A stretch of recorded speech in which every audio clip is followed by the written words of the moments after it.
Hello friends, কেমন আছে সবাই? অনেক দিন পর আবার চলে এলাম তোমাদের সাথে কিছু ভিডিও নিয়ে। দেখতেই পাচ্ছ সকাল সকাল আমি তোমাদেরকে আমার মেহেন্দিটা দেখাচ্ছি ঢং করে করে।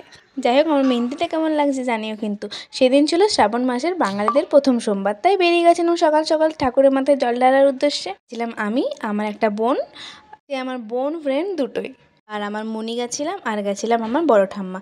যাই হোক, সবাই মিলে বেরিয়ে গেছিলাম। আর আমাদের ওখানে একটা কেদারনাথ বলে মন্দির আছে কিছুটা ডিস্টেন্সে, তো সেখানে চলে গেছিলাম। কোনো দিন কিন্তু যাইনি, বাট সেই দিন ফার্স্ট টাইম গেছিলাম। মন্দিরটা গিয়ে খুব ভালো লেগেছিলো। সেদিন আমাদের মন্দিরে গিয়ে নদীতে স্নান করে তারপর ঠাকুর মাথায় জল ঢালা ছিল, তাই মন্দিরে গিয়ে ফার্স্টে ঠাকুরের দর্শন নিয়ে প্রণাম করে আমরা চলে গেছিলাম নদীতে স্নান করার উদ্দেশ্যে।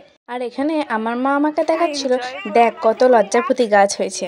যাই হোক, আমাদের কিছু মজার ক্লিপ তোমাদের সাথে শেয়ার করি। আমরা কিন্তু খুব মজা করে গেছিলাম, তোমরাও দেখো আমরা কতটা মজা করেছি।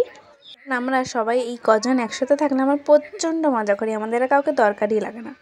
এত কষ্ট করে আমরা যাচ্ছি যাতে মহাদেব একটু প্রসন্ন হয় আমাদের। আর এখানে আমার মা জিজ্ঞাসা করছিল এখানে কি কি সবজি হয়েছে। গাইস, একটা তাল গাছের সঙ্গে সেলফি নিয়ে নি। নাইটি পরে এসছে।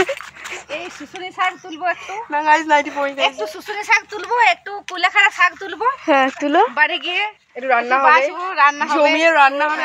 যে ক্লিপটা দেখছি ওইটা আমি প্রচণ্ড ভয় ভয় নিয়েছিলাম যদি ওরা দেখতে পেয়ে যায়। আর মজা করতে করতে আমরা পৌঁছে গেছিলাম নদীতে, যেটা আমাদের মেন উদ্দেশ্য ছিল স্নান করে তারপর ঠাকুরের মাথায় জল ঢালা। দিন স্নান সেরে আমরা ঠাকুর পুজো করে চলে এসেছিলাম বাড়ির দিকে। এটা ছিল মা কালীর মন্দির, তার পাশে ছিল শিব ঠাকুরের মন্দির। আর এখানে যে ঠাকুরটা দেখছো, ঠাকুরটা কত কিউট না? চলো ভিডিওটা এখানে শেষ করছি, দেখা হচ্ছে নেক্সট ব্লগে।